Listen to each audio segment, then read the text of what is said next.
Up in the news at 7 for this morning, Wednesday, November 4, 2020. The day after Americans went to the polls, Joe Biden has 224 electoral college votes and Donald Trump has 213. Results continue to pour in from across the U.S. and all focus is on the key battleground states that will decide the election. President Donald Trump has declared victory while his Democratic rival Joe Biden insisted earlier that his party was on track to win the election and pleaded for patience. U.S. media are reporting that the election is too early and too close to call, as counting in some states could go on for days. And in local politics, trade unionist and political commentator Helene Davis White says PNP presidential candidate Mark Golding has closed the gap in the leadership race in the weeks leading up to the November 7 elections. And in international news, Ethiopia's Prime Minister Abiy Ahmed has ordered a military offensive to subdue the authorities in Tigray state following an alleged attack on an army base. The details coming up next.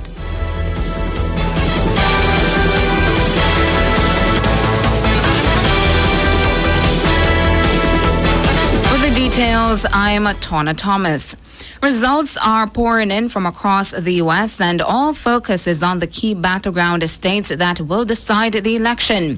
Mr. Trump has won Florida, Texas, Iowa, and Ohio.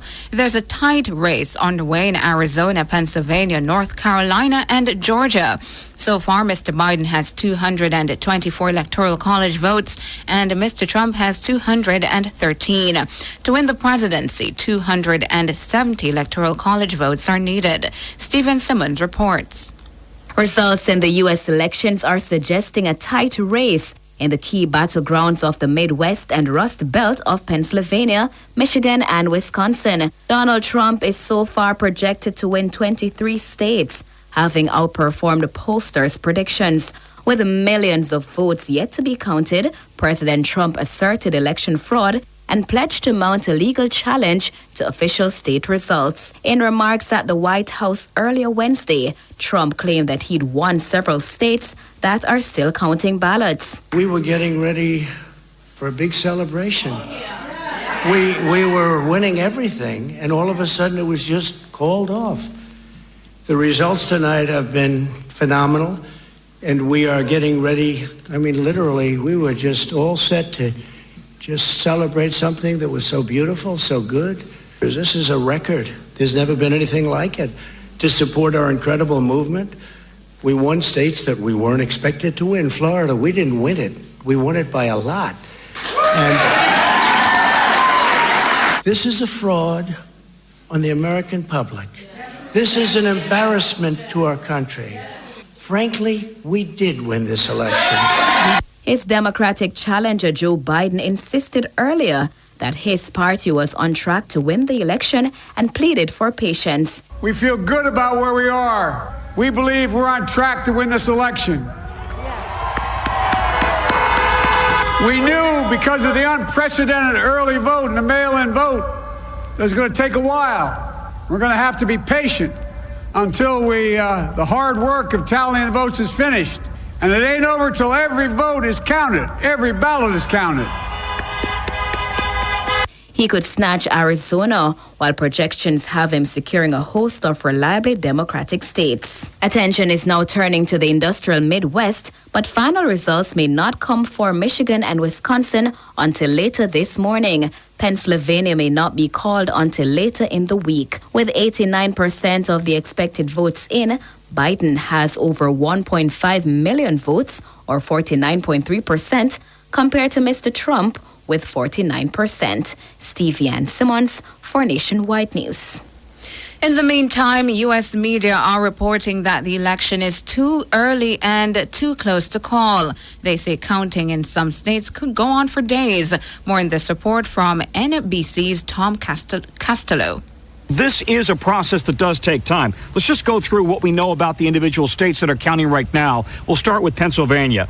They paused voting in key counties, as you know, overnight. They started to process absentee ballots on Election Day. Absentee ballots postmarked by Election Day can arrive by Friday. Pennsylvania will then count all of them. They have insisted to us over and over again, despite the rhetoric from the president, they will count every vote. And right now, as you know, there are about 2.5 million votes in total on the mail-in absentee votes in Pennsylvania, and about half still need to be counted. Georgia, some key counties paused their tabulations overnight, absentee and mail-in ballots especially. The rules do allow for pre-processing ballots there before Election Day, but the delays really were building throughout the day. In Arizona, mail-in ballots are allowed to be counted ahead of Election Day. Voters have, listen to this, voters have 5 days to correct signatures on ballots. So then all ballots will be counted by November 10th. Another date here, November 10th. In local politics, trade unionist and political commentator Helene Davis White says the PNP presidential candidate Mark Golding has closed the gap in the leadership race in the weeks leading up to the November 7 election. Mr. Davis noted that during the initial announcement of the presidential race, Mrs. Davis White noted that during the initial announcement of the presidential race, Mark Golding was more reserved in his campaign. However, she pointed out that he has since strengthened his presence on social media. Mrs. Davis White noted that PNP supporters are forming a different opinion about Mr. Golding in the final week of the election campaign. I think based on what I'm picking up, the Mark Golding seems to have closed the gap in the last couple of weeks. And he has been very busy going out and almost introducing himself to the various constituencies himself. He started off with a disadvantage in that he wasn't well known, generally speaking, within the Jamaican population, as was Miss Hannah. Mrs. Davis White says some supporters seem to be switching from Lisa Hanna and are now backing Mark Golding. However, she highlighted that it is still a close race. Because they had a different opinion of him. Now they have realized who he is. They are persons who were originally going with Miss Hannah have begun to switch. What I'm picking up on the ground suggests that the momentum may be in Mr. Golding's favor, but nonetheless it is a close race. The political commentator says persons are still asking whether or not Lisa Hanna can unite the PNP. The strongest case that has been made against Miss Hannah for me is whether or not she is the type of leader that can actually unite the party. That is what I have been hearing coming from a number of persons who have decided to support Mark Golding, which is something, the unity of the party is absolutely essential if it is ever going to win an election again. And what comes across is that her leadership style is such that she would not be able to unite the party. Helene Davis White, trade unionist and a political commentator. Meanwhile, social and political commentator Nadine Spence says that the PNP presidential race is still intense at this point in time. Very, very subdued, I think. But I think even though it's subdued externally, so the rest of us outside of the PNP, unlike the last race, we are not getting much information. But from the little that we are getting, it would still appear that it's still a bitter battle. Nadine Spence, a social and political commentator. And a social and political commentator Kevin O'Brien Chang is reiterating that the Blue Dot polls that suggest that Miss Hannah is the favorite to win on November 7, only 12% of the persons surveyed are over 45 years old. Well, it looked like a pretty close race. That Blue Dot poll, it's not properly weighted by age. They only had 11%. 12% of the people polled were over 45.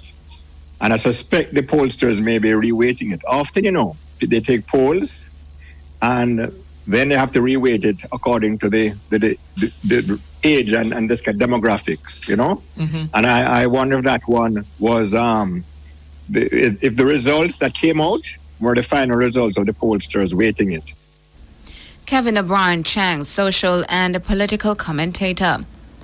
The Supreme Court has awarded $65 million in damages to a Clarendon-based farmer on whose property the Jamaica Public Service Company, JPS, was trespassing.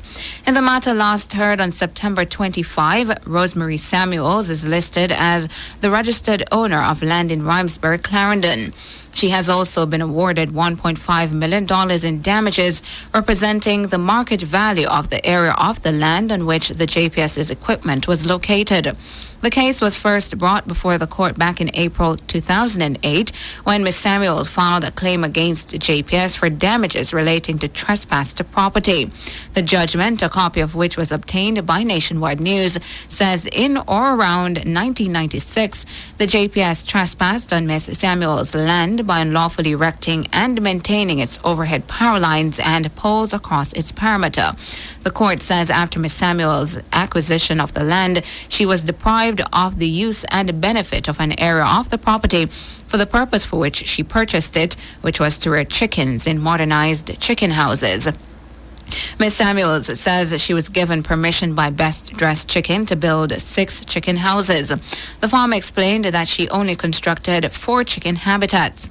On January 29, 2010, the court granted a summary judgment in favor of Ms. Samuels on the basis that JPS had no reasonable prospect of successfully defending the claim.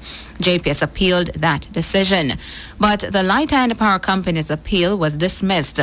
The Court of Appeal held that JPS's contractual license ceased immediately after the land was transferred to Ms. Samuels.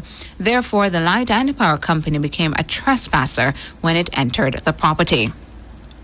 Health and Wellness Minister Dr. Christopher Tufton has again issued a warning to owners and operators of residential healthcare facilities to ramp up their COVID-19 compliance or face penalties. The health minister says the sanctions would range from $1 million fine to closure of the facilities. In late October, the Health and Wellness Minister warned operators of nursing homes to implement adequate COVID-19 measures or face closure. I am serving notice to all owners and operators of residential healthcare facilities that they must become compliant with all the regulations and protocols related to COVID-19 by November 30th, 2020. Failure to comply to same, Madam Speaker, will see prosecutions under the Public Health Act or the Disaster Risk Management Orders, which may result in fines of up to $1 million Jamaican dollars, or worse, ordering them to close down. This after the minister says that 3 social institutions have been inspected with several cases of the coronavirus in recent weeks, the latest of which was a Missionaries of the Poor facility on Sunday. Madam Speaker, the health team has also collected some 358 samples from 7 facilities operated by Missionaries of the Poor, including of its 358 samples, Madam Speaker, at 7 facilities. From the testing of those samples, 88 have been found to be positive, while 220 were negative, and we are awaiting the outcome of another 50. The ministry, Madam Speaker, colleagues have since engaged the Missionaries of the Poor to put in place a range of measures to slow transmission at the facility. He says Jamaicans can't continue to tempt fate, urging persons to comply with the public health measures. Madam Speaker, I believe it is nothing short of a miracle that we do not have more fatalities than we have currently. Every fatality is regrettable, but the truth is we have done remarkably well under the circumstances, and we cannot afford to continue to tempt fate and to take risks, unnecessary risks in some instances. We understand the nature of the virus. It is highly contagious, and there's always the possibility of margins of error, even with following the protocols, and we will use our judgment in the inspections and assessment where these breaches appear to occur.